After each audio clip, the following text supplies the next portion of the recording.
दोस्तों पुष्पा इम्पॉसिबल में आप लोग देख सकते हैं कि यहाँ पर दोस्तों इस बात का तो पक्का कंफर्म हो गया है कि ये जो कैंसर है वो यहाँ पर अश्विन को नहीं है बल्कि अश्विन की दूसरी वाइफ अंजू को है। और दोस्तों यहाँ पर जो अश्विन है अब वो अपनी बीवी के लिए यहाँ पर सारी मेडिसिन ले आने वाला है और आकर अच्छे तरीके से उसको पहले मेडिसिन पकड़ाता है और बाद में उसका यहाँ पर चेकअप करवा के उसको पानी पकड़ा देता है और कहता है कि अंजू जल्दी से ये सारी दवाइयाँ खाओ क्योंकि तुमने जल्दी से ठीक भी तो हो जाना है। अब दोस्तों यहाँ पर जब अंजू को दवाइयाँ खिला रहा होता है अश्विन तो अंजू कहते हैं कि आज मैं आपको यहाँ पर एक लड्डू खिलाने वाली हूँ, आपने वो खाकर मुझे बताना है कि उसका टेस्ट किस तरीके का है। तो दोस्तों अब यहाँ पर अंजू एक लड्डू खिलाने वाली है तो अश्विन जैसे ही लड्डू खाता है तो उसको वो सारी पुरानी बातें याद आ जाती हैं कि याद है मुझे कि पुष्पा जब यहाँ पर लड्डू बनाया करती थी प्रसाद के तो वो मुझे खिलाया करती थी, उसका तो जायका ही बहुत ही ज़्यादा बढ़िया था और मैं उनकी बहुत ही ज़्यादा तारीफ करता था। तो दोस्तों यहाँ पर अश्विन कहता है कि अंजू ये लड्डू कहाँ से आया, ये तो मेरी पुष्पा मौसी बनाया करती थी। तो दोस्तों अंजू बताती है कि पुष्पा मौसी ही आई थी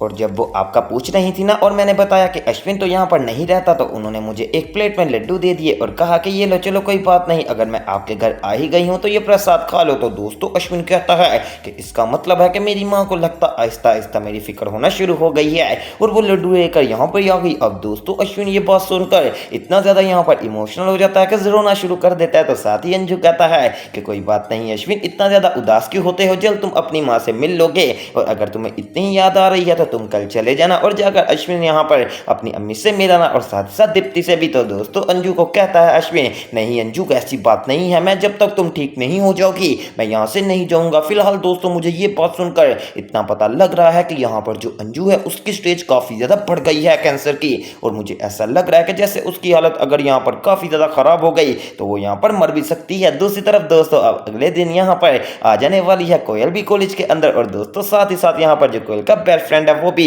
रजत। और दोस्तों रजत आकर कहता है कि कोयल मुझे ये देखकर बहुत ही ज़्यादा खुशी हुई कि तुम दोबारा से कॉलेज आ ही गई। तो दोस्तों कोयल कहती है कि ये सब सिर्फ और सिर्फ राघव की वजह से हुआ है और पुष्पा मौसी की वजह से। और दोस्तों साथ ही रजत कहता है वैसे मानना तो पड़ेगा कि तुम्हें यहाँ पर बहुत ही अच्छा हस्बैंड मिला है राघव जैसा और वो तुम्हारी इतनी केयर करता है, मुझे लगता नहीं था। तो दोस्तों साथ ही कोयल मुस्कुरा कर कहती है कि आखिरकार मेरा हस्बैंड जो है केयर तो करेगा ना। दोस्तों इतनी ही देर में यहाँ पर नैना आ जाने वाली है और आपको पता है फसादन की जड़, और वो आकर यहाँ पर रजत से कहती है कि रजत तुझे यहाँ पर फोटोग्राफी का बहुत ही ज्यादा शौक है ना। तो दोस्तों रजत कहता है हाँ नैना, इसमें कौन सी बात है, तू मुझसे बार बार क्यों पूछ रही है। तो दोस्तों नैना कहती है कि ये देखो मैंने 2-3 यहाँ पर सुबह शॉट क्लिक किए हैं, अगर तुम देख लो तो मुझे बहुत ही ज्यादा खुशी होगी। तो रजत कहता है चल ठीक है नैना, अगर तू इतना ही यहाँ पर कह रही है तो अपनी फोटोज दिखा दे, मैं तुझे बता दूंगा कि ये फोटोज कैसी आई हैं। अब दोस्तों नैना यहाँ पर पुष्पा और प्रोफेसर शास्त्री की जो उन्होंने हाथ पकड़ा हुआ था वो फोटोज दिखा देने वाली है यहाँ पर रजत को और साथ ही साथ कोयल को। अब दोस्तों जब यहाँ पर वो फोटोज देखते हैं तो पीछे से यहाँ पर रिया भी आ जाने वाली है और रिया भी ये सब फोटोज देख लेती है और कहती है हाँ भाई रजत क्या हाल है, अच्छा ये फोटोज देख रहे हो, इसका मतलब ये है कि ये तो पुष्पा मौसी और यहाँ पर प्रोफेसर शास्त्री की फोटोज हैं, यहाँ से तो ये पता चल रहा है कि इनका आपस में रिलेशन है। ओ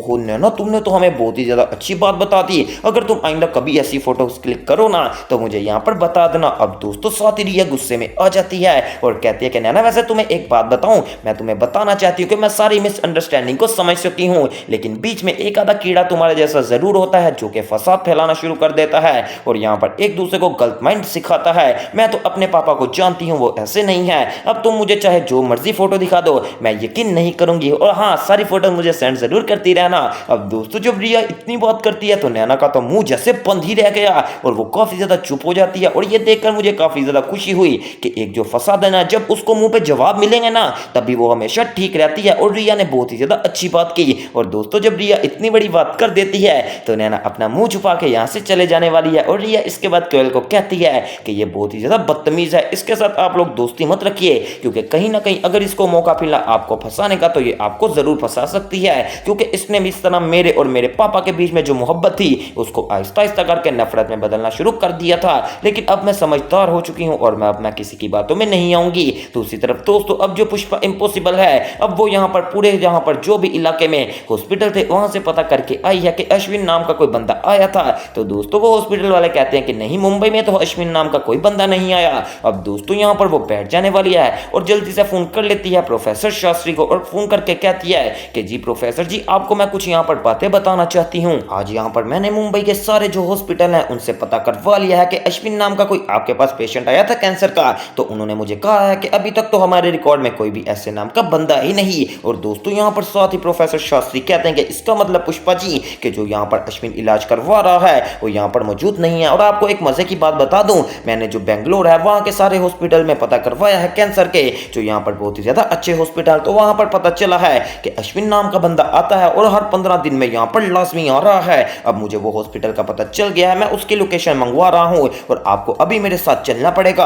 और हम दोनों वहीं पर जाएंगे। हो सकता है कि आज भी वहां पर अश्विन लाजमी आए। अब दोस्तों पुष्पा कहती है कि मेरे घर में तो यहाँ पर प्रार्थना चल रही है, लेकिन अगर आप ये बात कर रहे हैं और आप मेरे साथ जाने के लिए तैयार हैं तो ठीक है, मैं भी अपने घर वालों को कोई ना कोई बहाना लगा दूंगी और मैं आपके साथ जाने को तैयार हूं। तो दोस्तों प्रोफेसर कहते हैं कि पुष्पा जी हमें ये बात की तह तक पहुंचना ही पड़ेगा, क्योंकि जाहिर सी बात है कि अगर हम यहाँ पर अभी ना पहुंचे तो बहुत ही ज्यादा देर हो जाएगी। इतनी देर में दोस्तों प्रोफेसर के पास रिया आ जाने वाली है और पुष्पा को कहते हैं प्रोफेसर चलो मैं बाद में बात करता हूँ। तो दोस्तों रिया प्रोफेसर को सारी बात बता दिया कि आज नैना ने मुझे ये फोटोज दिखाई थी और कह रही थी कि देख लो आपके पापा क्या हरकतें कर रहे हैं। तो मैंने भी उसको सीधा सीधा कह दिया चलो ठीक है, जो भी हरकतें कर रहे हैं वो आपस में कर रहे हैं ना, मैं उनको समझ चुकी हूँ, तुम मेरा अब दिल जला नहीं सकती। दोस्तों जो प्रोफेसर ये बात सुनते हैं तो वो काफी ज्यादा खुश हो जाते हैं और नैना को तो हाथ पर ताली लगाते हैं और कहते हैं कि नैना बेटा बहुत ही ज्यादा तुमने अच्छा काम किया है रिया, सच में तुमने नैना का मुंह ही बंद कर दिया। अब दोस्तों प्रोफेसर शास्त्री के ये कहने पर रिया और भी ज्यादा खुश हो जाती है और कहती है कि पापा मैं अब आपको जानती हूँ, मैं किसी की बातों में नहीं आऊंगी।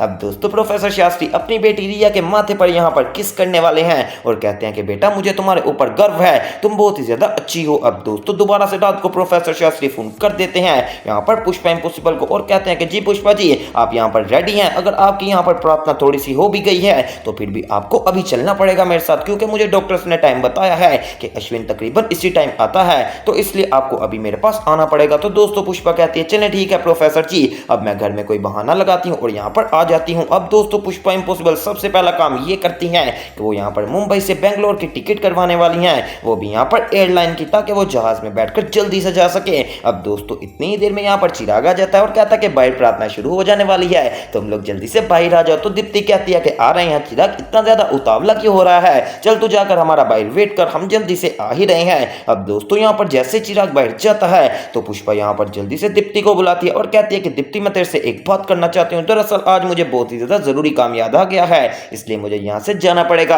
और अगर यहाँ पर मुमकिन हुआ तो मैं प्रार्थना तक पहुंच जाऊंगी, लेकिन इससे लिए यहाँ पर मैं आप लोगों को कहकर जा रही हूँ कि तुम लोग अकेले मेरे हिस्से की भी प्रार्थना कर लेना, क्योंकि जो दूसरा काम है वो काफी ज्यादा इंपॉर्टेंट है। तो दोस्तों दीप्ति कहती है कि मम्मी इतनी यहाँ पर देर बाद आपको अचानक से काम किस तरह याद आ गया। तो साथ ही यहाँ पर पुष्पा कहता है अरे हाँ मुझे याद आ गया, तुम्हारी मेहरबानी है, मुझे यहाँ से जाने दो। अब दोस्तों पुष्पा यहाँ से चले जाने वाली है और जो कादम्बरी है वो ये सारा सीन देखकर काफी ज्यादा शॉक्ड हो जाती है कि पुष्पा इतनी ज्यादा जल्दबाजी में कहाँ जा रही है। तो कादम्बरी उसके पीछे जाने लगती है तो साथ ही आगे से जुगल आ जाता है और कहता है कि क्या ये प्रार्थना का जो यहाँ पर तूने हाथ में प्लेट पकड़ी हुई है ये भी साथ लेकर जाएगी, ये तो मुझे पकड़ा दे। अब दोस्तों इतनी ही देर में पुष्पा वहां से चले जाने वाली है और कादम्बरी बेचारी उसके पीछे भी नहीं जा सकती। और दोस्तों जो यहाँ पर प्रार्थना है वो ये टिकट देख लेने वाली है जो पुष्पा ने अभी करवाई थी। तो दोस्तों अब यहाँ पर प्रार्थना को सारी सच्चाई पता चल गई है और लैपटॉप में उसने टिकट भी देख ली है जो कि मुंबई से सीधा बेंगलोर की है। तो दोस्तों अब आने वाले एपिसोड में सबके सामने आ जाएगी सारी सच्चाई, जो कि देखना मिस मत कीजिएगा।